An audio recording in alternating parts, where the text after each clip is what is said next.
आज हम आप लोगों को लघु बीजाणु जनन अर्थात माइक्रोस्पोरोजेनेसिस के बारे में बताएंगे। तो पूरी जानकारी के लिए मेरा पूरा वीडियो लास्ट तक देखिए। चलिए शुरू करते हैं। तो लघु बीजाणु का मतलब है परागकण अथवा पॉलन ग्रेन, यानी लघु बीजाणु को पॉलन ग्रेन अथवा परागकण कहते हैं। अतः लघु बीजाणु जनन का मतलब क्या होगा? तो लघु बीजाणु जनन का मतलब परागकणों का जनन अथवा परागकणों का बनना या उनका निर्माण होना। अब लघु बीजाणु जनन की प्रक्रिया के अंतर्गत प्रत्येक लघु बीजाणु मात्र कोशिका में अर्धसूत्री विभाजन के बाद 4 अगुणित लघु बीजाणु अथवा परागकण बनते हैं। इसका मतलब ये हुआ कि एक लघु बीजाणु मात्र कोशिका जो होती है, माइक्रोस्पोर मदर सेल जो होती है, उससे 4 लघु बीजाणु अथवा 4 परागकण बनते हैं। देखिए, यह पॉइंट मोस्ट इंपॉर्टेंट है क्योंकि इससे 2 तरीके के क्वेश्चन अक्सर एग्जाम में पूछे जाते हैं। पहला ये कि 200 पराग कणों के निर्माण में कितनी पराग मात्र कोशिकाओं की आवश्यकता होगी, इस तरीके का प्रश्न पूछा जाता है। 200 पराग कणों के निर्माण में कितनी पराग मात्र कोशिकाओं की आवश्यकता होगी। अब देखिए, मैंने बताया कि एक लघु बीजाणु मात्र कोशिका से 4 लघु बीजाणु या 4 परागकण बनते हैं। तो 200 परागकण हैं, इसको 4 से भाग दे देंगे तो भाग देने पर पता चल जाएगा कि कितना आएगा। तो भाग करने पर 50 पराग मात्र कोशिका या 50 लघु बीजाणु मात्र कोशिका की जरूरत होगी। अब दूसरी तरीके से प्रश्न पूछा जाता है कि 250 पराग मात्र कोशिकाओं में या मात्र कोशिकाओं से कितने परागकण बनते हैं या कितने लघु बीजाणु बनते हैं। तो देखिए, एक मात्र कोशिका से 4 परागकण बनते हैं, मैंने पहले आपको बताया था। अब 250 पराग मात्र कोशिकाओं से कितने परागकण बनेंगे?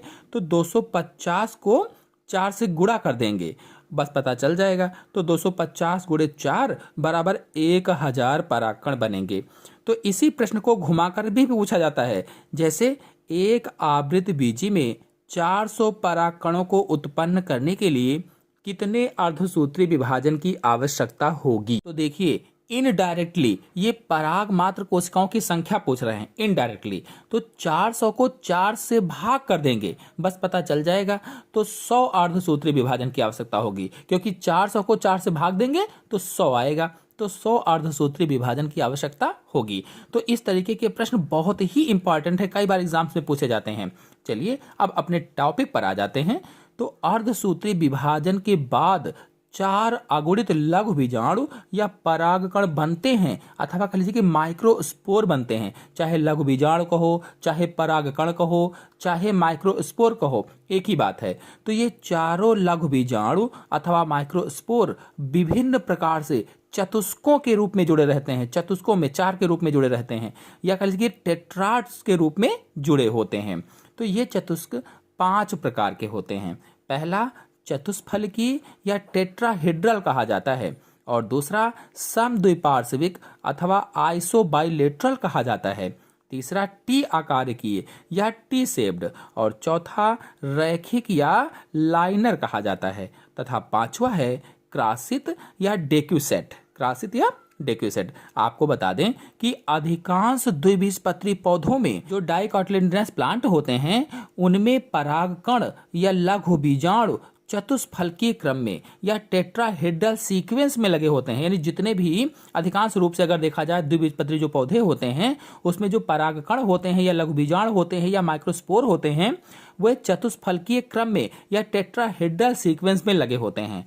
और एक बीजपत्री पौधों में समद्विपार्श्व चतुष्क या आइसोबाइलेटरल टेट्राड बनाते हैं। तो पॉलियंथस ट्यूबरोसा में टी आकार के अथवा टी शेप्ड के लघु बीजाणु होते हैं, टी आकार या टी शेप्ड के रूप में।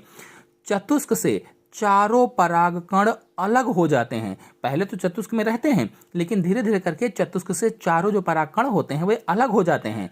कुछ पौधों में ये परागकण अलग नहीं होते हैं, लेकिन अधिकांशतः अलग हो जाते हैं, तथा संयुक्त परागकणों के रूप में रहते हैं। जिनमें अलग नहीं होते हैं उसमें जुड़े परागकणों के रूप में रहते हैं, संयुक्त परागकणों के रूप में रहते हैं। लेकिन जिनमें अलग हो जाते हैं तो जुड़े नहीं रहते हैं। जैसे टाइफा में, आर्किड तथा कुछ अन्य पौधों में जैसे मदार में परागकोश के सभी चतुष्क इकट्ठे हो जाते हैं और एक जटिल संरचना पराग पिंड बनाते हैं। जैसा कि आप लोग चित्र में देख रहे हैं, पॉलिनियम बना लेते हैं, पराग पिंड बना लेते हैं, क्योंकि ये सभी क्या हैं, इकट्ठे हो गए हैं। जितने भी पराग ये लघु बीजाणु थे सब चिपके आपस में हैं, तो ये क्या हो गया, पराग पिंड हो गया। इसी को पराग पिंड कहा जाता है। आपको बता दें कि टेपिटम की कोशिकाएं वेजी रूप होती हैं, वेज शेप्ड होती हैं, और इनमें एक या अधिक केंद्रक होते हैं। जो टेपिटम की कोशिकाएं होती हैं वेजी रूप में होती हैं, वेज शेप्ड होती हैं, एक से अधिक केंद्रक, एक भी हो सकता है, एक से अधिक भी हो सकता है।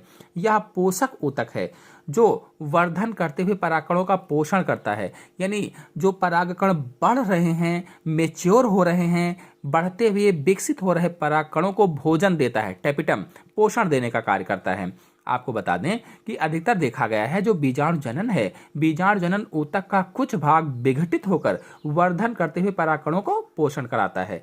यानी बीजाणु जनन ऊतक जो होता है वो कुछ थोड़ा सा विघटित हो जाता है और वही परागकणों में पोषण के रूप में जाता रहता है। जो आप चित्र देख रहे हैं, ये चित्र लघु बीजाणु मात्र कोशिका से परागकण के विभिन्न अवस्थाएं हैं। जो परागकण बन रहे हैं उसकी विभिन्न अवस्थाएं हैं। जो पहला वाला चित्र दिखाया गया है, ए वाला, ये एक बीजपत्री में चतुष्फलकी प्रकार का बीजाणु चतुष्क है, और जो दूसरा वाला बी वाला दिखाया गया है, ये द्विबीजपत्री में समद्विपार्श्व प्रकार का बीजाणु है। यानी पहला एक बीजपत्री चतुष्फलकी है और दूसरा द्विबीजपत्री समद्विपार्श्व चतुष्क है। तो इस प्रकार से इनका विकास होता है। आशा है आप सभी लोगों को लघु बीजाणु जनन या माइक्रोस्पोरोजेनेसिस अच्छी तरह से समझ में आ गई होगी। समझ में आ गई हो तो वीडियो को लाइक और शेयर कीजिए। चैनल पर नए हैं तो चैनल को सब्सक्राइब कर लीजिए। धन्यवाद।